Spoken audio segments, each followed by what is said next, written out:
Si je te dis qui est le joueur le plus surcoté de la NBA aujourd'hui, il y en a beaucoup qui vont balancer direct Tyrese Haliburton. Il passe sa vie à faire des passes inutiles. Il brille en saison régulière, mais jamais quand ça compte. Il a un contrat max, pourquoi au juste? Mais avant de suivre l'avis général, pose-toi une question.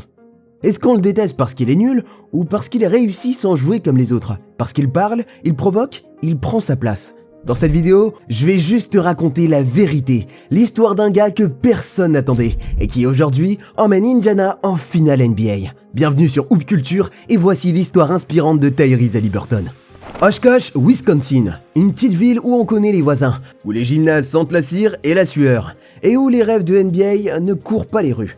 C'est là que grandit Tyrese Haliburton. Pas dans le vacarme d'une grande ville, mais dans le calme d'une maison où le mot famille veut encore dire quelque chose. Il n'y a rien d'exceptionnel autour de lui, et justement, c'est ça l'histoire. Son père est coach, arbitre et fan de basket depuis toujours. Le genre à t'expliquer un système offensif en plein dîner. Sa mère Brenda, c'est l'âme du foyer. Elle gère, elle rassure, elle s'assure qu'il ait toujours tout ce qu'il faut, surtout un cadre solide. Tyrese ne grandit pas dans la galère, mais il grandit avec des gens qui lui montrent que tout se mérite. Et que si t'as envie de réussir, faut que tu sois prêt à le prouver. Le premier ballon, c'est presque un passage obligé. Pas de pression, mais pas de surprise non plus quand il s'y met sérieusement. Il n'est pas impressionnant, faut dire qu'il n'est pas non plus dominant, mais il voit des trucs. Il lit le jeu comme s'il l'avait déjà vécu. Là où d'autres foncent tête baissée, lui, il ralentit, il anticipe et il l'ajuste. Ça ne fait pas de bruit, mais ça fait gagner ça. À ce moment-là, personne dans l'état du Wisconsin ne parie sur lui pour devenir un joueur NBA. Et c'est tant mieux, parce que Haliburton, il n'a pas besoin qu'on le valide. Il a juste besoin d'un peu d'espace, d'un panier et d'un coach qui lui fait confiance. Le reste, il va le fabriquer à la main. Tranquille, sans poser de questions. Imagine, t'as 15 ans. T'arrives dans le vestiaire, les gars sont plus musclés, plus rapides, plus connus. Toi t'es là, encore un peu frêle, personne te prend vraiment au sérieux. T'as pas de mixtape sur YouTube, t'as pas 100 000 abonnés, même ton nom, personne sait vraiment comment ça se prononce. Bienvenue à Oshkosh North High School. Mais Tyrese, lui, il observe. Il parle pas trop, il comprend. Et il apprend vite. Il sait que son jeu, ça va pas être du tape à l'œil. Alors il s'adapte. Il distribue, il calme le tempo, il fait briller les autres. Et lentement, tout change. D'un gars moyen sur le papier, il devient la pièce centrale. Le coach Brad Weather le capte tout de suite. Ce gamin, c'est pas juste un passeur, c'est un cerveau sur jambes. Il lit le jeu comme s'il avait les plans à l'avance. Mais contrairement à beaucoup d'autres joueurs NBA, faut pas croire que c'est une success story directe. Pendant longtemps, il est pas dans les classements. Pas de scout qui l'appelle tous les week-ends, pas de grosses offres universitaires, juste son nom écrit petit tout en bas de l'affiche. Mais lui, il continue. Un peu comme ses potes qui tryhard sur FIFA alors qu'il joue avec Retafe contre le Real. À force, il gagne. Et puis arrive 2018, l'année du shift. Tyrese emmène Oshkosh en finale d'état. Ce jour-là, il plante 30 points. Il contrôle tout et pour la première fois, les gens sortent leur téléphone, ils filment et ils se demandent « c'est qui ce gars ?» Tu vois, ce match-là, c'est pas juste un titre. C'est le moment où Haliburton arrête de faire partie de l'équipe et commence à devenir le mec qu'on regarde en premier. On parle de 22,9 points, 6,2 passes et 5,1 rebonds sur la saison. Et même avec ça, certains scouts continuent de le snobber. Le genre de gars qui te regarde droit dans les yeux et te dit « Oui mais bon, il est un peu léger physiquement, non ?» Mais Tyrese, il note, il répond pas et il garde ça dans un coin de sa tête. Un jour, il en aura besoin. Et pour l'instant, il kiffe. Il joue avec ses gars, il gagne, il apprend. Pas besoin d'être une star, juste besoin d'être prêt. Parce qu'au fond, le lycée, c'était sa première scène. Et maintenant que le rideau s'ouvre sur la suite, il sait qu'il va devoir frapper plus fort, direction l'université, mais pas celle dont tout le monde rêve. Alors t'as fini le lycée en feu, t'as porté ton équipe à un titre d'état, t'as été élu meilleur joueur du Wisconsin, mais les grosses facs, elles t'ont à peine regardé. Pas de Kentucky, pas de Duke, pas même un coup de fil, juste quelques programmes de milieu de tableau, et là, tu dois choisir. Tyrese, il a pas joué dans les circuits les plus hype, pas de IBL, pas de Spotlight, et forcément, ça se ressent dans les offres. Pourtant, il en a une qui sort du lot, Iowa State. Pas l'école qui fait rêver les fans de NBA, mais eux au moins, ils le veulent vraiment. Ils sont venus le voir jouer, plusieurs fois. Ils lui ont parlé, ils lui ont tendu un vrai projet, pas un banc au fond du roster, non, une vraie place, un rôle et du temps. Alors il dit oui, pas parce que c'est un rêve d'enfant, parce que c'est là où il sent qu'on va lui donner sa chance. Honnêtement, il a pas besoin d'être dans un palace pour devenir fort. Il lui faut juste une équipe, une mission et la liberté de jouer à sa manière. Et dès son arrivée à Iowa State, tu sens le shift. Il est pas flashy, mais il comprend tout. Il joue juste, Premier match, premier impact. Les coachs voient qu'ils ont un diamant pas encore poli. Il fait pas de vagues, mais il contrôle le tempo. Il a ce calme, ce truc que t'enseignes pas. Mais attention, Tyrese ne débarque pas comme une star annoncée. Il sait qu'il devra cravacher, qu'il y aura des soirs vides, des critiques, des doutes sur son tir, sur son physique, sur ce qu'il peut devenir. Et au lieu de paniquer, il continue d'avancer. Toujours avec cette même idée en tête. Je vais vous faire mentir. Et ce n'est que le début, parce que ce qu'il attend dans sa deuxième saison, c'est pas juste une montée en stats, c'est un tournant, une vraie explosion, et comme souvent avec lui, juste au moment où ça commence à marcher, il y a un mur qui se dresse devant lui. Février 2020, Iowa State affronte Kansas State. Tyrese est dans sa meilleure forme. 15 points, presque 7 passes, 6 rebonds de moyenne. Tout le monde commence à se dire que ce gamin-là, il est différent. Et puis, sur une action défensive, il saute, retombe mal, poignet gauche fracturé. Fin de saison, rideau. Tu vois, c'est le genre de moment où beaucoup lâchent, où tu t'énerves contre le monde, contre ton corps, contre la poisse. Mais lui, il réagit pas comme ça. Il reste calme, c'est pas qu'il s'en fout, c'est qu'il a compris. S'énerver changera rien. Alors il fait ce qu'il a toujours fait. Il bosse. Et pourtant, il y avait de quoi paniquer. Parce qu'à ce moment-là, Tyrese n'est pas encore une superstar médiatique. Il a pas les projecteurs de Zion, il a pas les highlights de LaMelo, il est dans une fac de milieu de tableau, il a encore un shoot assez chelou on va dire. Et là, son poignet, il est en morceaux. Tu veux une vraie preuve de mental? C'est ça.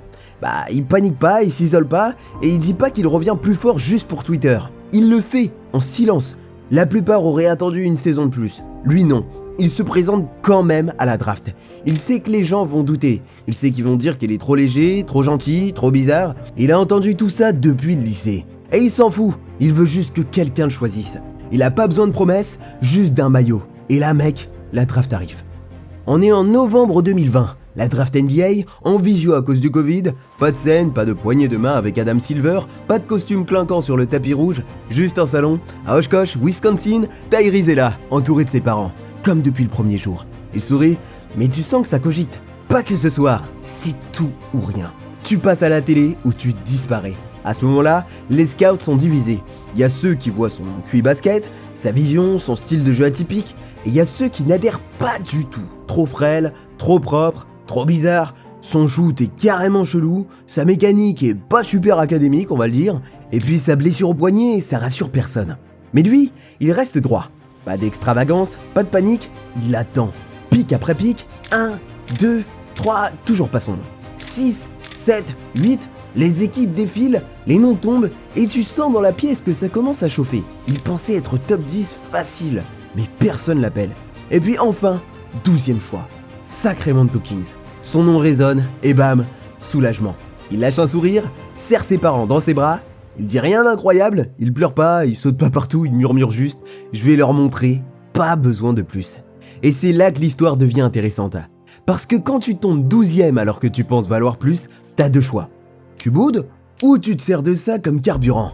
Et Tyrese, il est du genre à garder les reçus. Ce soir-là, les Kings pensent avoir chopé un bon complément à Fox. Un mec sérieux, un meneur secondaire. Ce qu'ils savent pas encore, c'est qu'ils viennent de drafter leur meilleur joueur depuis beaucoup trop longtemps. Mais pour ça, faut encore qu'ils mettent un pied en NBA et qu'ils montrent à tout le monde que ce gamin d'Oshkosh, avec son shoot bizarre et ses manières tranquilles, il peut faire très mal. Quand Tyrese Haliburton débarque à Sacramento, il sait très bien où il met les pieds. Une franchise paumée depuis des années, sans projet clair, sans identité et surtout, sans victoire.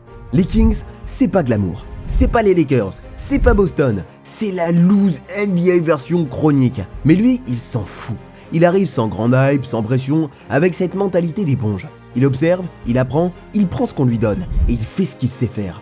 Pas de vagues, sauf que voilà, très vite, les vagues, c'est lui qui commence à les créer.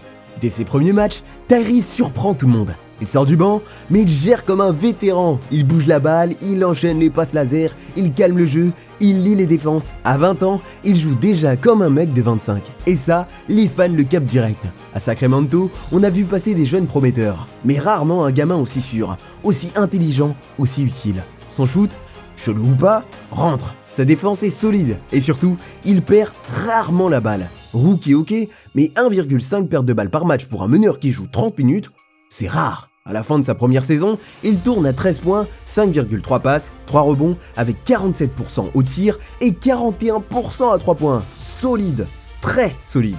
Il finit dans la NBA All-Rookie First Team, et là tu sens que la NBA commence à le regarder autrement. Pas comme un role-player, pas comme un joueur de complément, comme un futur boss. Mais derrière ses stats, faut pas oublier l'environnement. Sacramento, c'est le chaos permanent.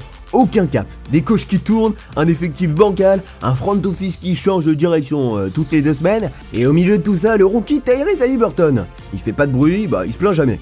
Il s'attache à la ville, il s'investit, il pense pouvoir construire quelque chose avec De'Aaron Fox. Et très vite, il comprend aussi qu'il est peut-être le seul à vraiment y croire. Et c'est là que l'histoire commence à se tordre, parce que ce qui va suivre, il l'a pas vu venir.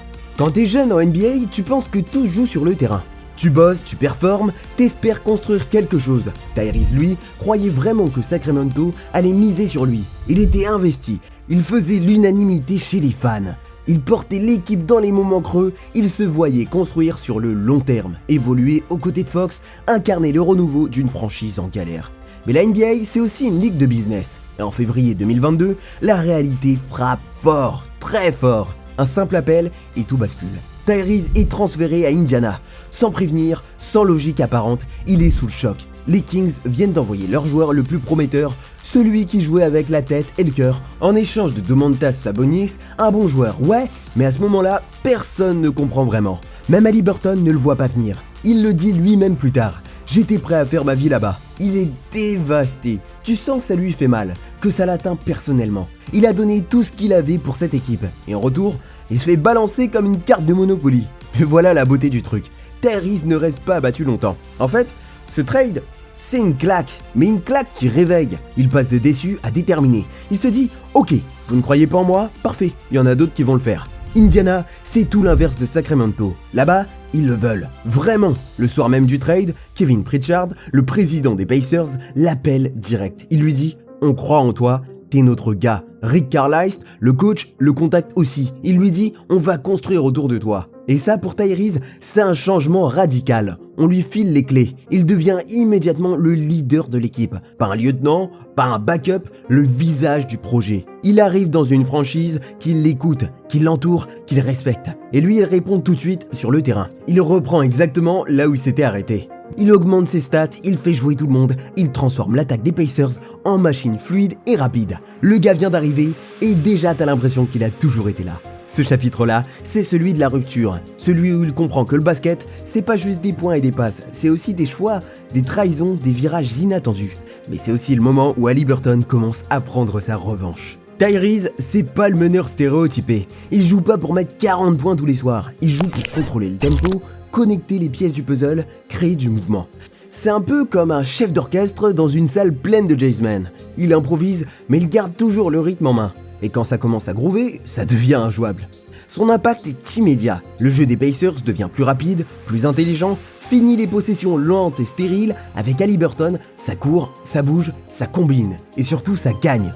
Pas tout de suite au niveau des grands de l'Est, mais on sent que quelque chose est en train de naître. Statistiquement, il explose. Sur la saison 2022-2023, il tourne à plus de 20 points et plus de 10 passes de moyenne. Il rejoint un club très fermé. Et tout ça sans être un scoreur égoïste. Juste en jouant juste, en tirant quand il faut, en donnant la gonfle au bon moment, en bossant tous les soirs sans faire de bruit. Et en dehors du terrain, c'est pareil. Le gars est charismatique sans chercher à l'être. Il sourit, il parle aux fans, il chambre un peu ses adversaires, mais sans jamais franchir la ligne. Et surtout, il l'assume. Il commence à devenir ce genre de joueur qu'on écoute en conférence de presse, qu'on invite au podcast, qu'on respecte dans les vestiaires. Il prend de la place, mais jamais au détriment des autres. Rick Carlisle, le coach, le dit lui-même. Ce gamin, c'est un franchise player. Il incarne tout ce qu'on veut construire ici. Et les Pacers y croient tellement qu'ils le prolongent à hauteur de 260 millions de dollars. Le genre de contrat qui dit tout. T'es chez toi maintenant. Et le plus impressionnant, il change pas. Il devient pas une diva, il continue d'arriver le premier à l'entraînement, il continue de jouer collectif. Et il continue de dire nous au lieu de je. Et pourtant, certains continuent de douter. Surcoté disent certains, il fait que des passes, il force pas assez, il a un tir carrément chelou. Tu la sens venir la suite? Parce qu'Haliburton, lui, il garde tout ça en tête et il va leur répondre. Mais pas avec des tweets ou des punchlines. Non, il préfère faire ça sur le parquet. Et devine quoi? La saison suivante va leur faire très mal.